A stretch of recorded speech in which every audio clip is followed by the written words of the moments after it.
बहुत पुरानी बात है। सुंदरवन गांव में भोला नाम का एक किसान रहता था। भोला के घर में चंपा नाम की एक काली भैंस रहती थी। एक दिन चंपा गांव से दूर जंगल में चली जाती है। उसे हरी हरी घास खाने को मिलती है तो वह और दूर निकल आती है। कुछ देर बाद चंपा का पेट भर जाता है तो वह अपने घर जाने की सोचती है। वह जैसे ही घर जाने के लिए वापस मुड़ती है तो वह रास्ता भटक जाती है। घर का रास्ता खो जाने से चंपा बहुत डर जाती है। हे भगवान, मैं तो रास्ता भूल गई हूँ। अब मैं घर कैसे जाऊँ? मुझे प्यास भी बहुत लगी है। इधर कोई इंसान भी नहीं दिखाई दे रहा है। फिर चंपा वहाँ से चल देती है और एक तालाब पर पहुँचती है। वहाँ वह पानी पीकर फिर से घास खाने लग जाती है। घास खाकर चंपा और खुश हो जाती है और ऊपर मुंह करके चिल्लाती है।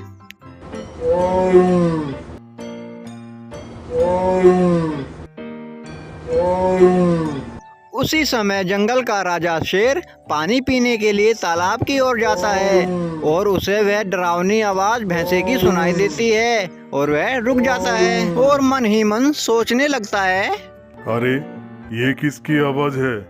जरूर जंगल में कोई खतरनाक जानवर आ गया है। मुझे अपनी जान बचानी होगी। अब मुझे घर वापस जाना ही समझदारी का काम होगा। पानी बाद में पी लूंगा। उसके बाद शेर बिना पानी पिए ही अपनी गुफा की तरफ भागने लगता है। शेर को इस तरह से डरते हुए एक कौवे ने देख लिया। वह कौवा शेर का दोस्त बनना चाहता था।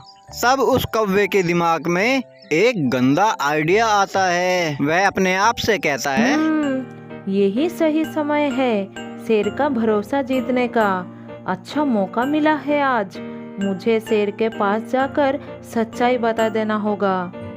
यही बात सोचकर कौवा गुफा की तरफ उड़ चला। वह गुफा के करीब पहुंचकर भी नहीं रुका और सीधा गुफा के अंदर चला गया। तब शेर के पास जाकर कौवा बोला, महाराज, मैंने आपको डरकर गुफा की ओर आते हुए देखा था। आप जिस आवाज से डर रहे थे वो किसी भयानक जानवर की नहीं बल्कि एक भैंसी की आवाज थी। आपको जरा भी घबराने का जरूरत नहीं है महाराज। यदि आप चाहे तो मैं उसे लेकर आपके पास आ सकता हूँ। कुछ देर सोचकर शेर बोलता है, ऐसा क्या? तो फिर उस भैंसी को मेरे पास लाओ। मैं भी उसे देखना चाहता हूँ। शेर की बात सुनकर कौवा खुश हो जाता है और वह भैंस को लेने के लिए उसकी तरफ उड़ता है और उसे लेकर शेर की तरफ चल देता है और उससे मिलाता है। कुछ देर बात करने के बाद शेर और चंपा एक दूसरे के दोस्त बन गए। शेर ने चंपा को अपना दोस्त बना लिया। ये सब देखकर कौवा चंपा से बहुत जलने लगा क्योंकि वह तो खुद ही शेर का दोस्त बनना चाहता था। उसी दिन से चंपा शेर के साथ जंगल में रहने लगती है। शेर की दोस्त बनने के बाद वह बहुत खुश हो जाती है। शेर की दोस्ती की वजह से वह किसी और जानवर से डरती भी नहीं थी। ये सब देखकर कौवा बहुत बुरी तरह से जल रहा था। तब कौवे के दिमाग में एक और गंदा आइडिया आता है और शेर की तरफ चल देता है और शेर से कहता है, महाराज, भैंसी आपसे केवल मित्रता का दिखावा करता है। वो आपका सच्चा दोस्त नहीं है। लेकिन हमने उसके मुंह से सुना है कि वो अपने दोनों बड़े बड़े सींगों से आपको मारकर जंगल में राज करना चाहती है। आप बहुत सावधानी से रहिएगा महाराज। अच्छा, ये बात है। ठीक है, तुम जाओ, मैं देखता हूँ। मुझे विश्वास करिए महाराज, मैंने अपने कानों से ये बात सुना है। ठीक है, तुमने मुझे सावधान करके बहुत अच्छा काम किया है। अब तुम जा सकते हो।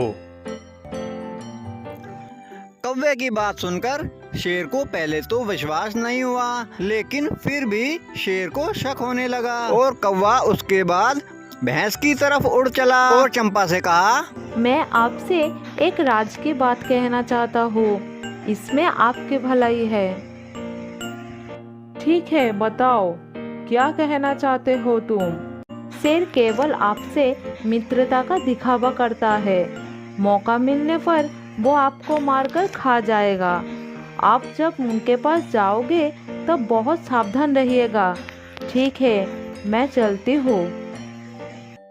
चंपा को कौवे की बात बहुत बुरी लगी। वह शेर से मिलने के लिए उसकी तरफ चल पड़ा और उधर कौवा शेर के पास पहले ही पहुंच जाता है और शेर से कहता है, महाराज, आप सावधान हो जाइए क्योंकि दुष्ट भैंसी आपको मारने के लिए इधर आ रहा है।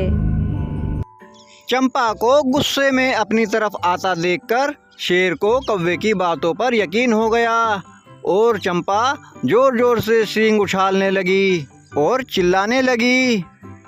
शेर भी गुस्से में आ गया और उसने गुस्से में आकर चंपा पर हमला कर दिया और उनकी दोस्ती एक पल में टूट गई। तो दोस्तों, इस कहानी से हमें ये समझ आता है कि हमें कभी भी दूसरों के कहने पर अपनी मित्रता पर शक नहीं करना चाहिए। अच्छे मित्र बहुत मुश्किल से मिलते हैं।